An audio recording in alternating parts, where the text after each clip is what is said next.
Hey, welcome to the Black Knight Nation podcast. I'm your host, Sal Interdonato. The Black Knight Nation podcast is brought to you by Higher Echelon. We appreciate Higher Echelon sponsoring our podcast as always.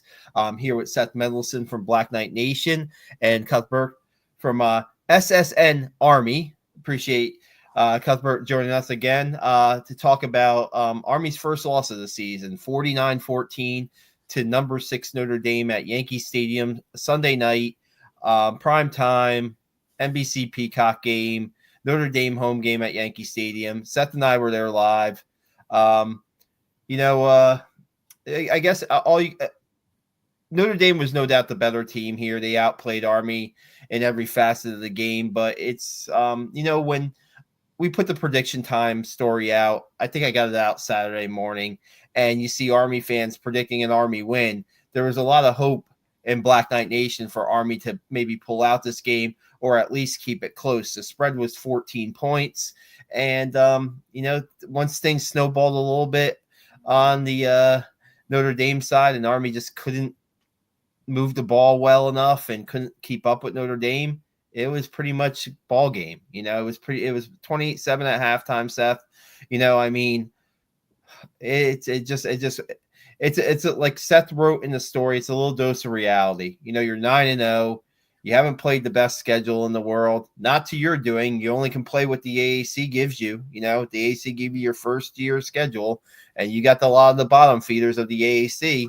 And now you're going up against a number 6 team in the country. A team, Seth, seeing that team live, and Cuthbert, maybe you watching them too.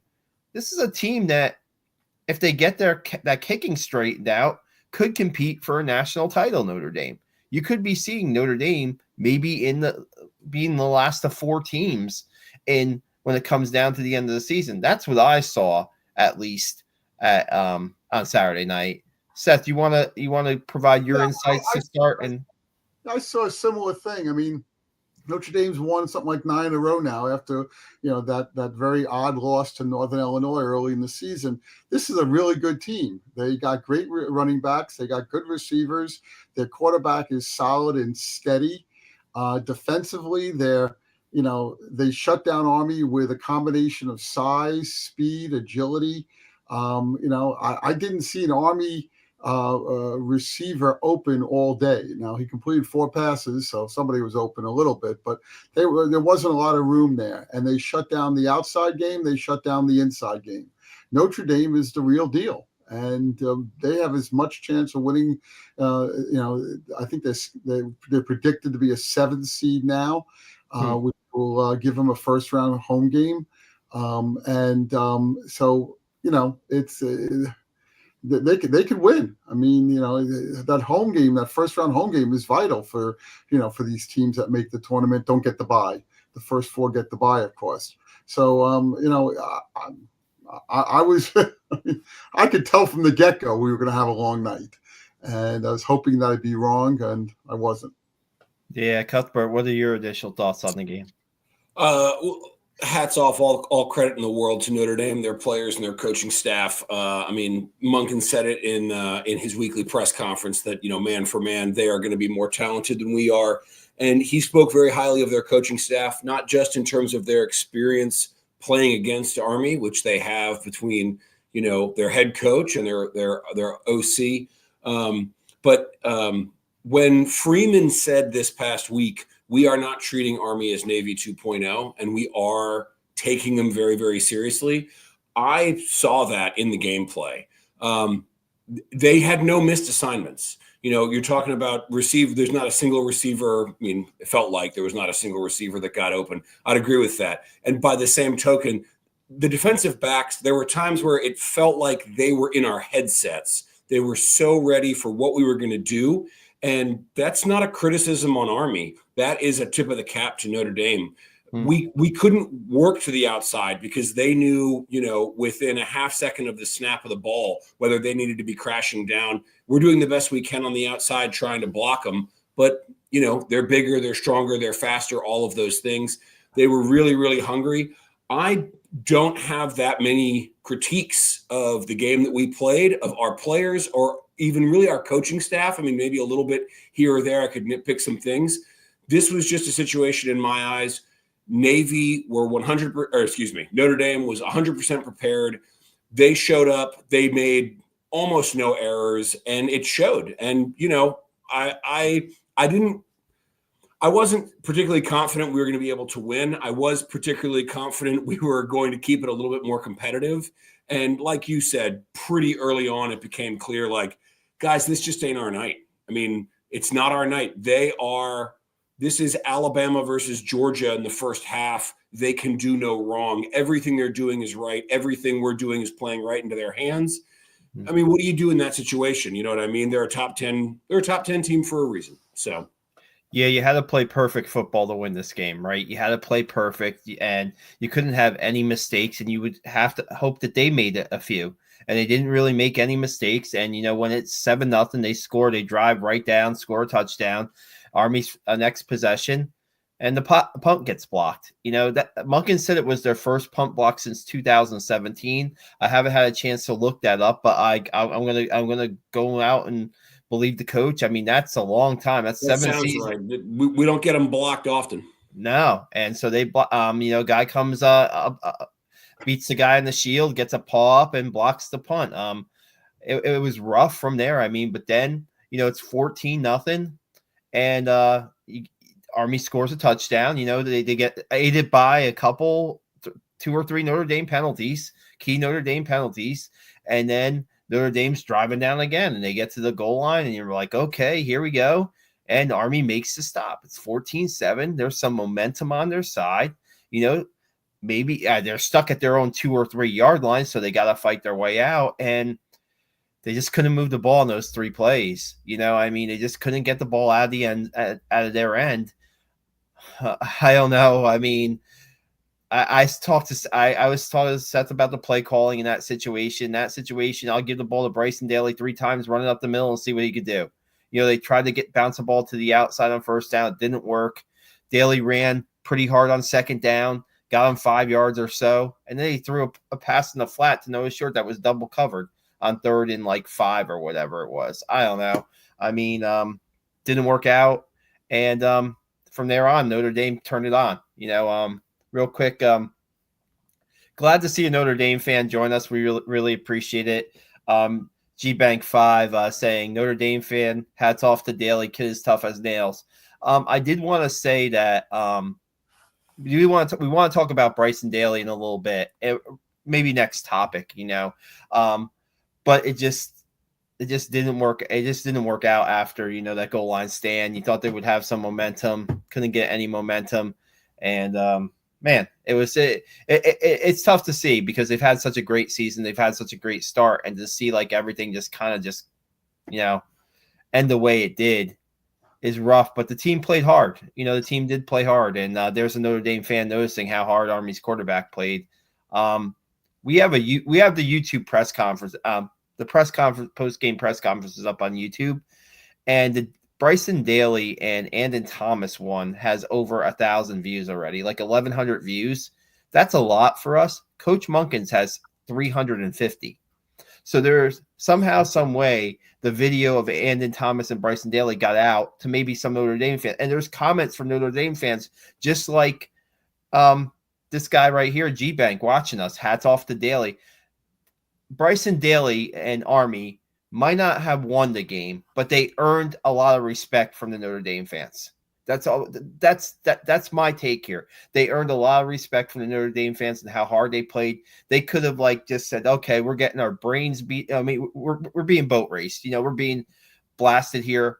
We can put our heads down." They played to the end, and Coach Monken, right? Seth, that was a topic of conversation, and Seth and I probably were saying in the press box, why is Bryson Daly in the fourth quarter of a game that's a 42-point game in the fourth quarter? Why is he playing? Save him. They got UTSA coming up for a possible hosting of the AAC championship game. AAC championship game with Tulane the next week. Navy, then the bowl game. There's still 4 more games to play. What is he doing running 38, 39 times?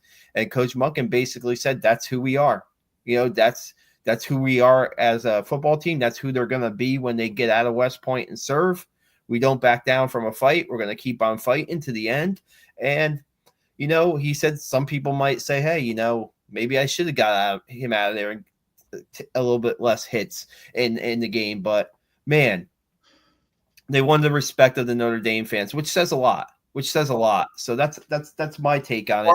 I'm one of those people who say that you should have got him out after midway through the third or late in the third quarter. I know he had that drive, that 10-minute drive at the end, and Coach Monken said that I can't take him out in the middle of a drive, and he essentially held the ball to the last 14 seconds or something like that.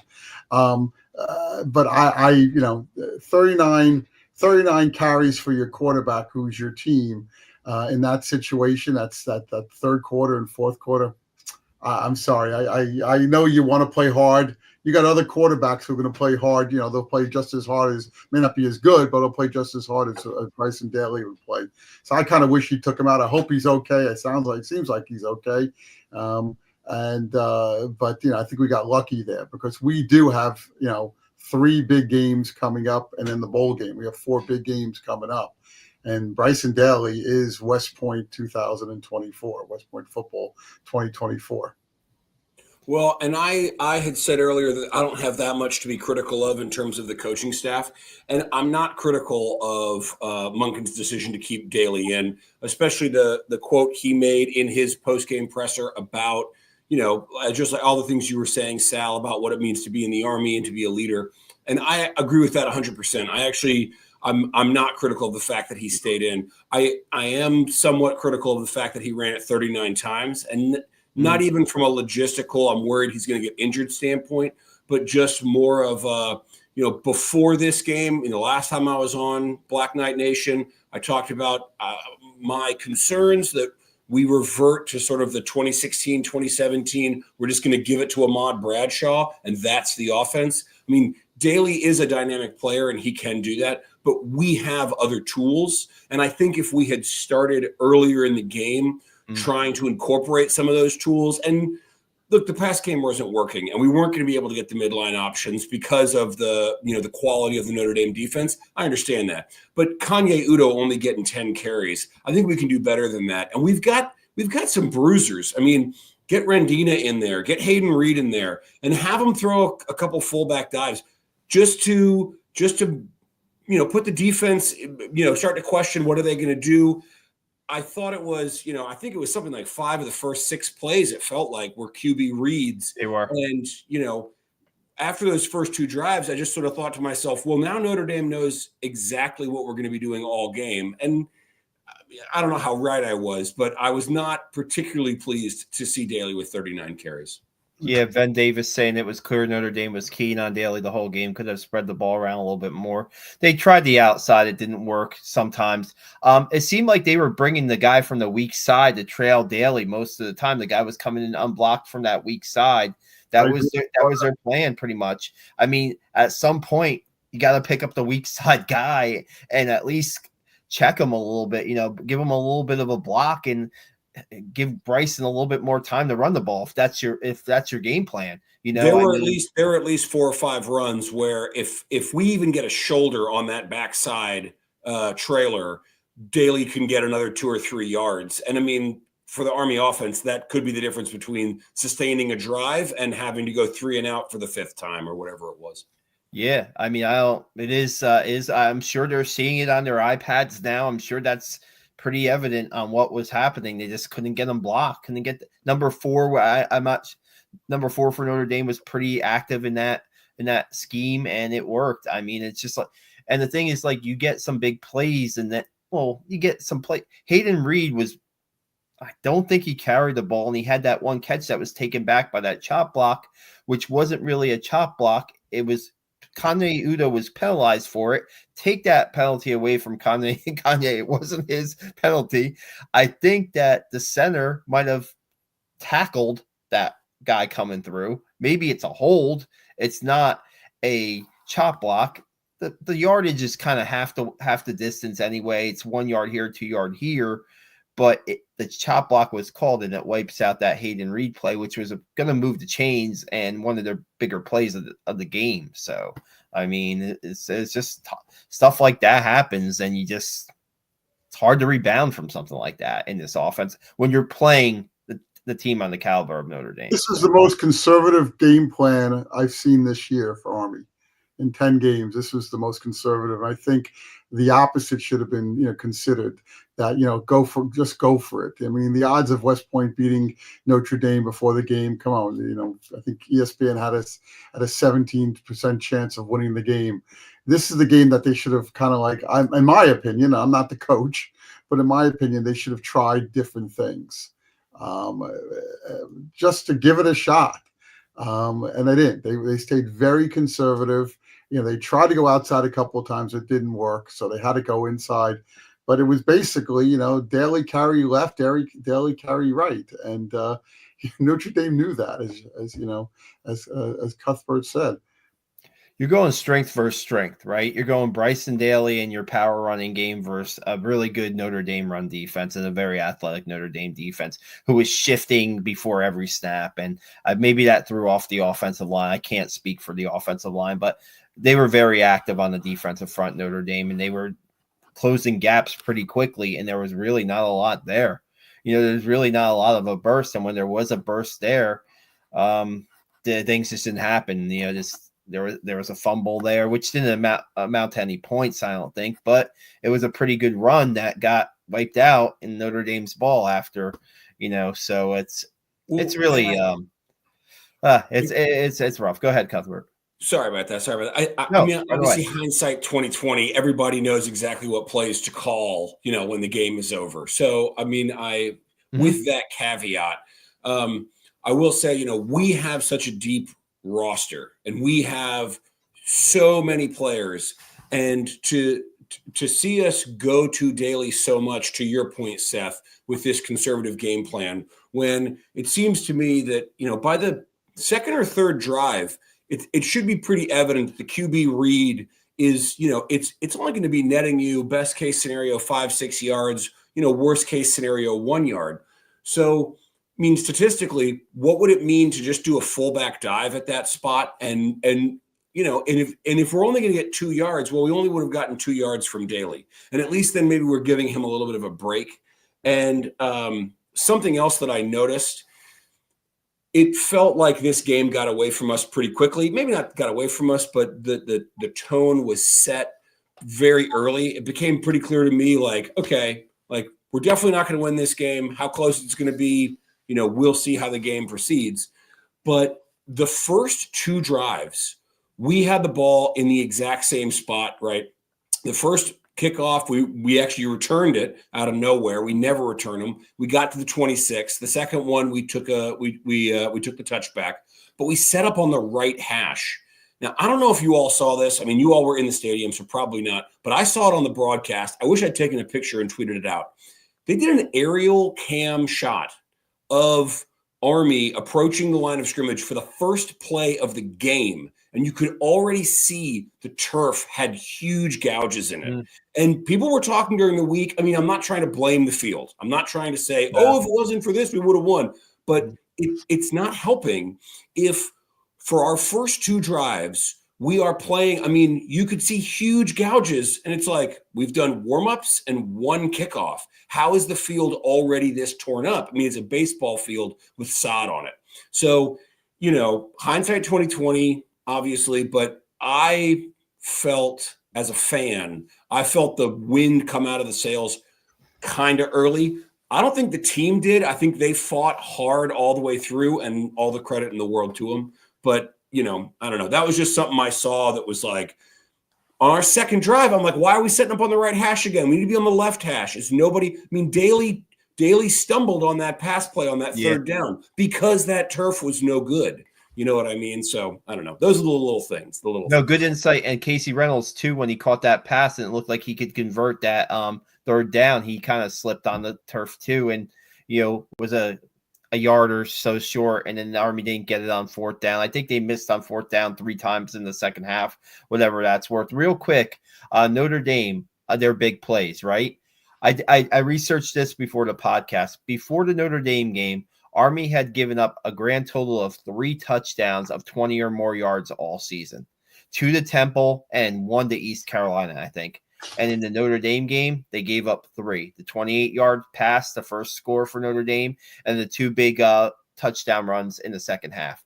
So, I mean, the offense was doing the defense was doing a pretty good job of the bend don't break for like 9 games, and then they weren't giving it. And that's what Nate Woody when he met with and he had a Zoom earlier this week. That's what he mentioned, like we got to keep them in front of us. We can't allow them to get those big gashing plays. And it happened 3 times, and it's just like, and asking Anthony Thomas after the game, he was asked about the big plays for Notre Dame. The fits weren't right. And for some reason, I don't know why. Sorry, I just expressed that the way I did. The middle seemed to be open in their defense. The linebackers, there was a play where when Notre Dame is running the ball, right, and you think they're going to run the ball, wouldn't you want to have Thomas and Fortner on the inside of your defense ready to take up those gaps in the middle? One time Thomas was playing almost like an outside linebacker spot, and a gash up the middle by Notre Dame. I mean, they just didn't seem to have. Another time I think I saw maybe playing, it was maybe more of a passing down, but playing like 15 yards back, and they're just, I don't know. Listen, the bottom line is Notre Dame is Notre Dame. They're one of the top teams in the country. They have they get these kids there. These kids are getting paid, at many schools now, and they're getting the best of the best. I saw Notre Dame against Navy. I saw Notre Dame against Army. Essentially the same thing going on. The only difference was Navy turned it over 6 times. But these guys are so big. Their offensive line was, creating huge holes for these guys to run through. The Army coaches, I'm sure, were trying to come up with some sort of game plan during the week, or how to figure this out, how to stop it. It's hard. You can come up with any game plan you want. You still got to go out there and execute. And they're doing the same thing. They've got their own game plan. And they're bigger, they're stronger, they're faster, hence 49-14. We talked to Monken afterwards. He says he likes playing one of these games a year. If you keep playing a top 10, top 15 team, the odds are this is what's going to happen. Yeah, I know we got close to Oklahoma and Michigan, but the odds are this is what's going to happen. That's 6 years, that's a while back. That's like, I know. None of these guys on the team are playing in those games, So, but this is the type of kid that we get to West Point, and the type of kid that goes to Notre Dame or LSU or Ohio State and the other, top 15 schools in the country. It's a different kid. Monken's right. They're not looking at any Army kids in the transfer portal. They don't want any Army kids. Nobody's going to make the team. I'm going to guess, maybe one exception once in a blue moon. But this is what we're up against when you play a top team, and I couldn't wait for this game to be played. I was so excited that we're playing Notre Dame at Yankee Stadium, and I was going to be there, and I was pumped. Okay. But as soon as the game started, and to your point before, I knew that block punt, I knew we were dead. They got the ball on the 6-yard line, I think. And I said, okay, they score here, which I knew they would, and they did right away. We're down 14. How do you climb back against a team like Notre Dame? Yeah, we got the 1 touchdown, was aided by 3 penalties. And then we went cold until the end of the game. Yeah. And, like you said, Seth, with playing these bigger, these power 4 teams, these, top 10, 15 programs, it takes its toll. And in one game, it takes its toll. Sure, and we saw the defense lose. You see Casey Larkin come out of the game at one time. We saw Max DiDomenico had to be helped off the field. We saw Cody Harris-Miller, the sophomore nose tackle, who has been really instrumental in this defense, his rise this year. He come off the field. Max came back in the second half. To our surprise, I thought that Max wasn't going to play the rest of the game. He came back in the second half, but then Monken said he had to take himself out of the game because he mentioned it was a knee bruise potentially for Max. Who knows? We'll see what happens during the week with that. And Cody Harris-Miller, that seemed like a pretty substantial knee injury, maybe possibly. I'm not, nothing I've heard. That's just from what I see. And Ugh. Well, and I'm in favor of playing these games. I think it's fantastic for notoriety. I think it shows that we are interested to compete at the highest level. I think the difference is that let's say the Oklahoma game or the Michigan game, or more recently the Wisconsin game, which was not, which didn't get out of hand. The better we are, the more seriously those teams will take us. And so, I've watched back that Oklahoma game and that Michigan game, 3 or 4 times both, just because it's just a great watch. And, I look at what happened yesterday, what happened last night, and I think to myself, Notre Dame was made very clear to their players and to their coaching staff that they cannot take Army for granted, because they saw what we could do against, admittedly, as you said earlier, Sal, a softer schedule, but they saw what we can do. And if they think they're just going to show up and they're going to run their base packages, that they're going to be in for a dogfight. And they didn't want that. So when they take us seriously, and this sounds like such copium, I don't mean for it to, but when they take us seriously and they say, if we do not focus in and play perfectly, Army will hang with us. Army might embarrass us. They are going to beat us 99 out of 100, maybe 100 out of 100, honestly, because to your point, Seth, they have so much better talent that is literally being paid to be there and play football. So, it's like, does it hurt us that we are already 9-0 and Marcus Freeman is going, listen, guys, this is setting up for Army to have the miracle moment and to win and to make the college football playoff and all that stuff. And so instead now they're banging on all cylinders. Credit to them 100%. But, it's – I'm sorry, go ahead, finish. No, just that the more seriously we get taken – is it self-defeating? I want these games. We should play these games. But to a certain extent, is it self-defeating where the more seriously we are taken, the less likely we are to win, if that makes sense? No, I agree with you. But you think maybe that Freeman's telling – I listened to his press conference too. You think maybe he's telling people, we got to be wary of Army. But he says that every week. We listen to the Jeff Monken press conferences, and every week he says the same thing. Great team, athletic, great coach. Says it every week. I mean, he has to. I don't blame him. This is what coaches do. I was watching today an NFL game. They got a great coach over there. The one coach said about the other. This is what these guys do. But do they mean it? Did Marcus Freeman lose any sleep this past week? Worrying about Army. I think he's got a lot more things to worry about. He's got to go out to USC, which is an average team this year, on Saturday and play them. After going to New York. So it's going to be. They're going to say that, but do they really feel it? I don't know. I don't think. And to your point, the more we go out there and play these teams, the more serious they take the game. And I think that's your point, right? And just the quality of play we do. Look, if the AAC is very friendly to us this year, both in terms of our scheduling and the fact that half the coaches have all been fired because the teams are so poor. So, when we're coming in, we're coming in undefeated. We're ranked. There's all this talk, Bryson for Heisman, I think you make a very, very compelling argument that it's like, this is what the coaches always say. It's what Monken always says. He goes, oh yeah, nobody's getting recruited out of our locker room for North Texas. These are canned lines. And you are correct in that. But watching that game last night, in particular, watching the defensive backs and the linebackers of Notre Dame and the way that they were keying on our plays, it made me think, and I'm not a football coach, I don't know what the hell I'm talking about, but it made me think that they did take us as seriously as Freeman was saying, if that makes sense. I want to get a couple comments up, and then I want to I've been talking to an Army fan. I want to bring up another topic real quick. And G Bank says it's also tough when Notre Dame plays the triple option every year. They play Navy often, so and if Army's ever going to take down a top ranked team against Notre Dame would be a tough order. Agree. Martin Holo says Army actually did try to mix in some different plays, but Notre Dame routinely beat blocks, which Cuthbert said. Army could not gain yards on pitches to the field, and Notre Dame stayed home on play action passes and reverses. Thanks, guys. Keep your comments coming, please. Want to get real quick one more on the injury front, and I want to talk about something else. Kyle Lewis did not play in this game.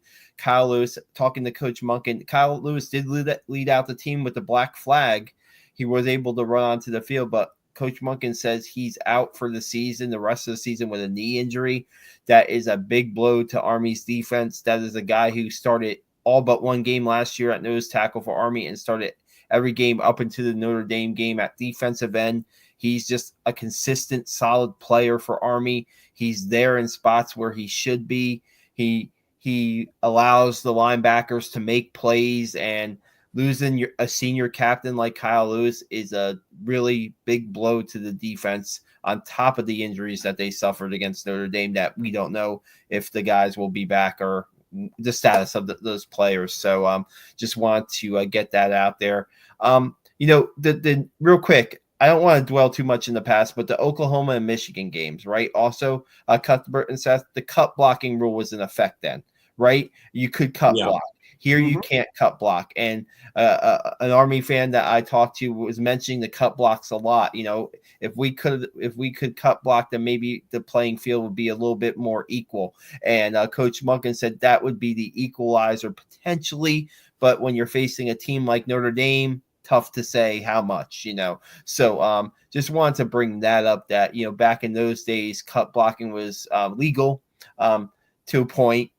Now you can't do it. And then you get called for it when you don't do it anyway. So, it's just like that. I just want to bring that topic up. I think the previous Notre Dame coach, I won't mention his name, was probably in my opinion, must have had something to do with the NCAA, instituting that new rule, because he complained about it with Navy. They play Navy every year. They have it missed once during COVID in the last 100 years. And he complained that, that this gave Navy a big benefit. And a year or two later, suddenly the cut block rule came up. So, it does help option teams. There's only 3 option teams in the whole country, as far as I know, at Division I: Army, Navy, and Air Force. Yeah. Let's see. Martin's got something to say here. Exactly. Can't sustain the blocks very well, and this changes the big play potential on the pitches. Yep. So, it's like that was an equalizer in those games against Oklahoma and Michigan. And I'm not sure Wisconsin. I think the rule was still in effect. Cuthbert, maybe I'm wrong. That's a good question. 22 went into effect. Okay. Yeah, and I think Wisconsin was pre-COVID. Okay. It might have been the COVID year. It's all getting foggy. But listen, the cut block rule. We could still cut block when we played Notre Dame in Cowboy Stadium in whatever it was, and we got the brakes blown off us. That's and true. We played Ohio State in whatever it was, 16 or 17, and they smoked us. So it is an equalizer to an extent, 100%. Yeah. Wisconsin was 2021. Okay. Yeah. So just wanted to bring that up, and that's all. Anything else we want to touch on before we get to what lies ahead for the Black Knights? Anything else from your observations from the game or anything like that? I just want to say I frightened the dog with my reaction to that goal line stand, and I was home alone. It was just me and the dog, who was sleeping quietly, and I scared the dickens out of her as I exploded out of my seat from that. And then a couple drives later, I wouldn't say we almost had another one, but when that Jeremiah Young, he scored on the 2-yard run on a 3rd down. Not to nitpick, there was a holding on the backside. It probably wasn't impactful to the play, which is probably why it didn't get called. So, I don't want to say that's why we lost the game. So there are positives, you know what I mean? There are positives to draw from this, but this was just Notre Dame's night. They came in and, Leonard went 10 for 13. And I know that Army's secondary is not is not a world beater of a secondary, but 10 for 13 for 148 yards and 2 touchdowns. That's like, you're going up against the practice squad. Sometimes you show up to the game and the other team they just don't make mistakes. And every play they make is perfect. And every call they make is the right call to make at that moment. And it is what it is. And we probably weren't going to win anyway. And it's, you just got to throw up your hands and be like, hey, we're still 9-1. Let's go win the AAC. Let's win the CIC. Let's do this. Yeah. A couple things I wanted to just mention real quick is, like, you know, when we were at the press conference and the players are ending their press conference and Bryson Daly crosses paths with Jeff Monken, who's going up to the podium. I think he mentioned something like, "You're a warrior." You know, he hugged him and said, "You're a warrior." And, you know, that's how I'm going to start my quick thoughts story coming up. You know, I'm just like, hey, you know, he gave it all he got, just wasn't enough on that day. And I had another thought. Yeah, the goal line stand is certainly something to be, you know, they've done it. It's become a hallmark of an Army defense. You know, we've seen it a bunch of times in Service Academy games. We've seen it this year. The bend don't break, whatever you want to call it. The goal line stands have been. It's not the first. It probably won't be the last this year. You know, I do have a little concern with the offense. You know, at first, Seth, I was telling you, you know, some picker, you know, that said, you know, Notre Dame's going to beat Army. Of course they are, but said, you know, Army's offense has only scored 34 points in the last 2 games before the Notre Dame game. He didn't say that Bryson Daly didn't play against Air Force. And if Bryson Daly played against Air Force, would Army scored more than 20? Likely. But now here's another game where they scored 2 touchdowns. Granted, the competition is at a much higher level. But now we got to go. Now Army goes into the game against UTSA, who I believe can put up points, right, Seth? Mm-hmm. So now we got to see if Army can flip the switch here. They haven't been lighting up the scoreboard in the last 3 games. Let's see if they can flip the switch and it becomes a, you know, I don't know if this game is going to be a shootout against UTSA. They're now 6-5. They're bowl eligible. You know, it's a team that the 2 teams are familiar with each other. UTSA has played Army in the last few years. You know, it's kind of, I think Army's had its way, you know, has won the games. I know that, you know, the Tyler. We lost in overtime once, right? Didn't we lose in overtime to them? Oh, maybe. I know the Tyler Cade Ballard game in the pandemic in 2020. And then Army, I believe, won another game at home against them. So, I mean, it's not going to be easy. You know what? I forgot to look up the line in the game. I'm going to do that now, but maybe you can talk about it, Seth. Well, the last 4 games, they won the last 3. And the game before that they lost, they've scored 45 points or more. You know, against the same competition Army's been playing. They also give up a lot of points every game. They got a solid quarterback in Owen McCowan. I'm looking here; he's got almost 3,000 yards in 11 games, 23 touchdowns, 7 interceptions. Not too many, yeah. A completion rate of about 62%. He's solid. You know, he's throwing the ball all over the place. Now he ran into a hot quarterback in North Texas, and they scored 3 points. So I mean, yeah. We'll see what happens there. But yeah, this is a good team. You know, this is an important game to get home field advantage for the hopefully somehow get home field. We'll talk about that in a second, how that happens. But you know, for the championship game. And listen, you still got 4 games left. We're 9-1 now. You know, we got a great season on still. We can still finish, you know, 12-1, or I guess 14 games, right? Yeah, it could be 13-1. Hey, we got to shoot for that. We got to shoot for that, and we can win everyone. And they're tough games. Every game we play going. The easiest game we're going to play, in my opinion, is the bowl game, because we play against a team that's high up there. A lot of their kids don't play because they want to go pro. That's the easiest game left on our schedule, possibly. We'll see. We'll see. We don't know. We might have some intel on something else, but we'll see. Yeah. 7.5 point favorite Army is on Saturday. Opens up as a 7.5. So a touchdown plus favorite on Saturday. So, I mean, it's not what we were seeing in point spreads in the past. So, even East Carolina game was more than that. So, and East Carolina's turned their season around after Army. You know, there's now 7 wins. So, yeah, we'll see. Saturday's going to be an interesting game, and how Army can bounce back after this, and you know, how beat up did they get against Notre Dame? It's it's not really a short week, but it's a holiday week, so it's just it's a little different. It's a little different. So we'll see what happens there. Cuthbert, what's your kind of read on what's left for Army? Well, Seth, you make a really good point about the bowl game. Very well may be our easiest, because all of a sudden, if guys are hitting the transfer portal or maybe going pro or something like that, maybe we can sneak one by. I hate to say that that's how we beat Mizzou a couple years back, but it very well may have been. What is incredible is, for the first time in a long time, almost in my lifetime, really, since 96, we have a season where it's unbridled optimism, and then you have one loss and it feels like the season is over. And I sort of had to wake up this morning and be like, we're 9-1. We lost a game to a top 10 team. We lost ugly. They beat us, but we are 9-1. We have everything to play for. We still have the CIC, which is most important. We have the American Conference, which is icing on the cake.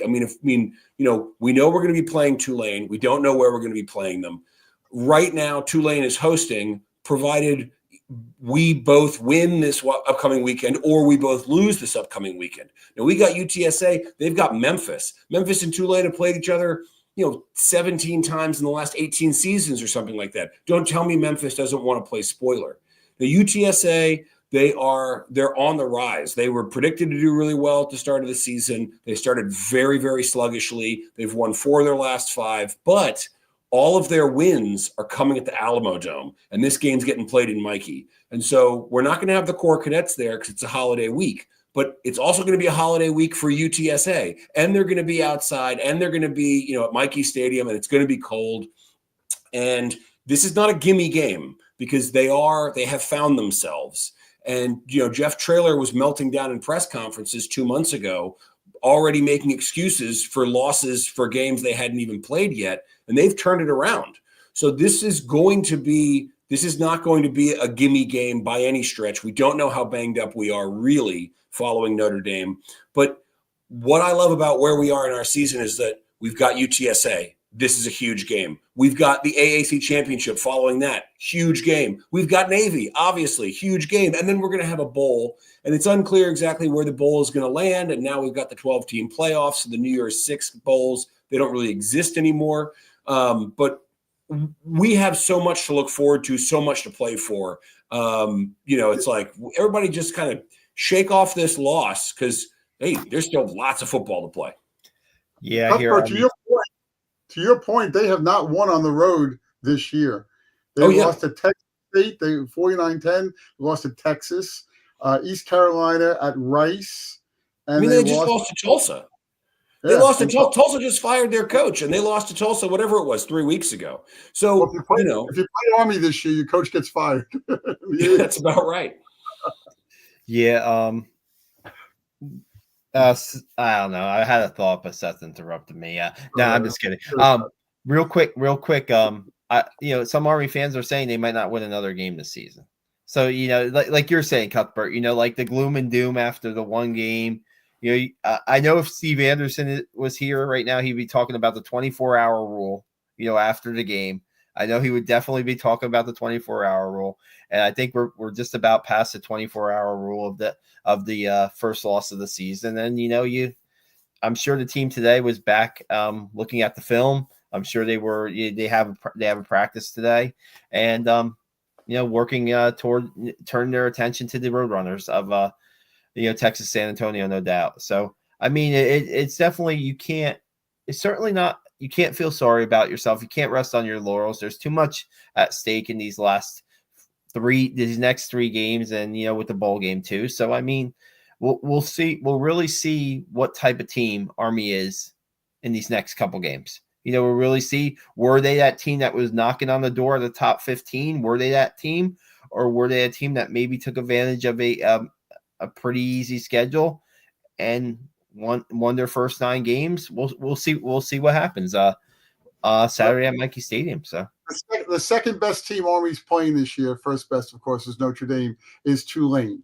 And we're going to play them in what's essentially a bowl game, essentially the league championship. And that's going to be a very important game. But I agree with both you guys. Army's got to focus, like they say, 1-0. They got to take apart UTSA, and it's not going to be easy.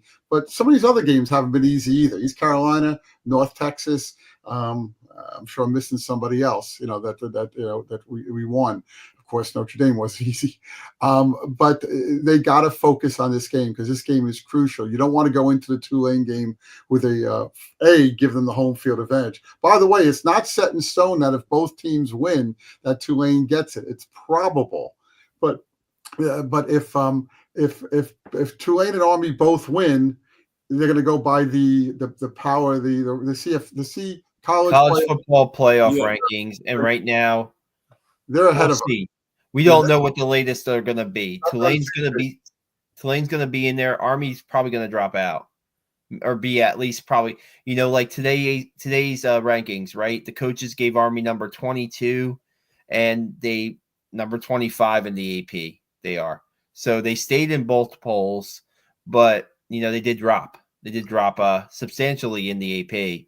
And I was actually surprised we were still in the AP. I expected us to drop out of the AP. I expected us to drop out of the AP, and I would have expected us to drop out of the CFP, but given how many teams lost this past weekend, how many upsets there were and ranked teams lost, maybe we don't drop all the way out, but at the very least, Tulane will be ahead of us. So it seems to me if we both win or we both lose, Tulane will still be ahead, but we got to see. If we lose, they don't go by the CFP. They go by some other group of it's like 5 different polls that they group together. Okay. Because the CFP comes out on Tuesday, they don't want to wait till Tuesday to determine who's going to be hosting the game. So they go. That makes sense. That makes sense. They go by the CFP this week. So if they both win, it's whoever's ahead in CFP this week. If one wins the other, it's obviously easy. And if they both lose, they go by some other set of polls that come out next Sunday.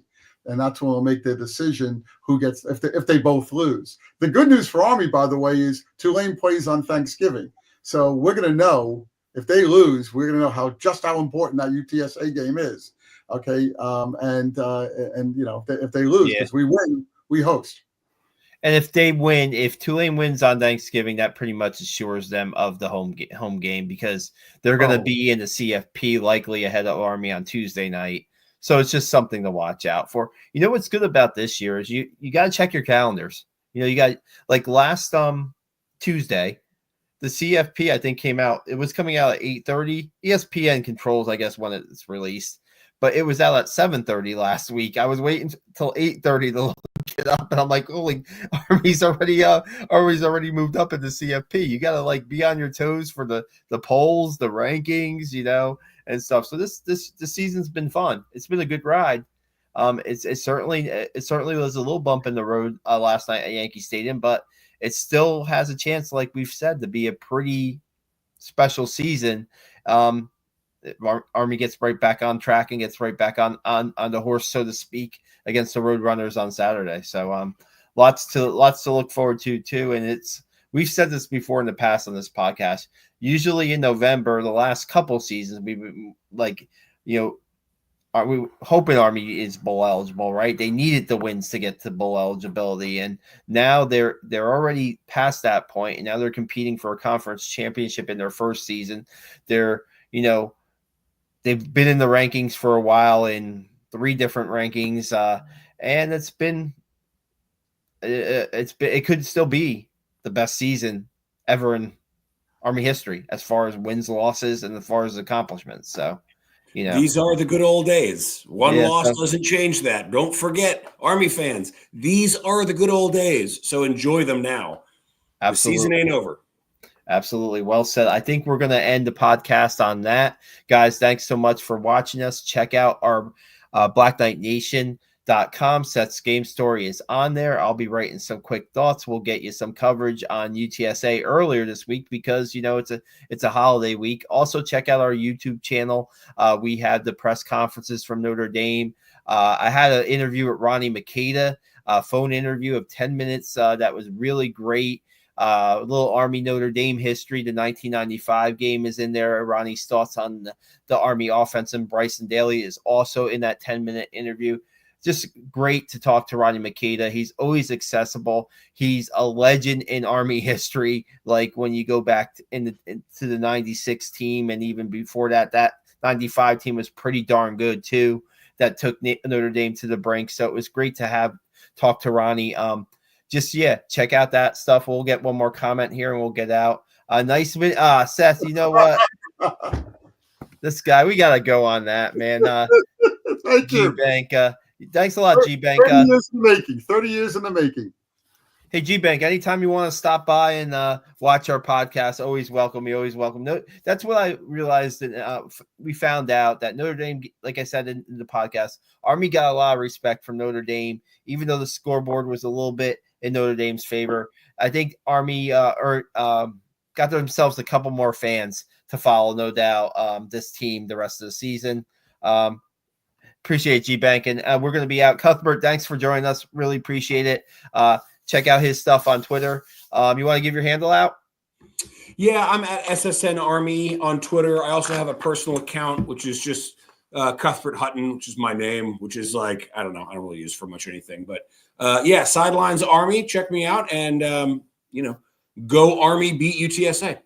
Absolutely. Check out Seth on Twitter. Oh, wait. We'll get to that at another point. Hey, guys, thanks so much. We'll talk to you after the UTSA game, and have a great night.